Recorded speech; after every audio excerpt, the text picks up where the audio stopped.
Après la confirmation par Kiev de la perte lundi d'un avion de combat F-16 par son armée, le Pentagone a réagi jeudi soir sans entrer dans les détails des causes du crash. Je ne peux pas vous en dire plus, seule l'Ukraine peut en parler. Ce que je peux dire, c'est que chaque jour, des hommes et des femmes courageux pilotent ces avions pour défendre leur ciel et leur pays.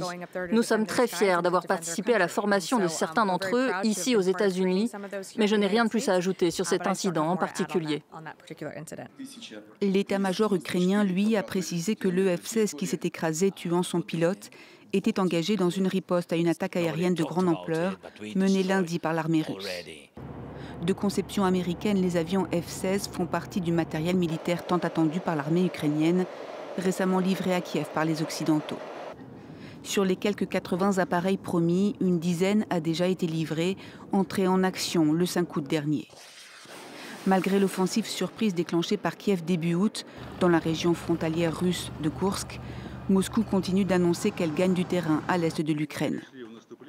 L'armée russe a revendiqué jeudi la conquête de 2 nouvelles localités dans les régions de Donetsk et de Lugansk.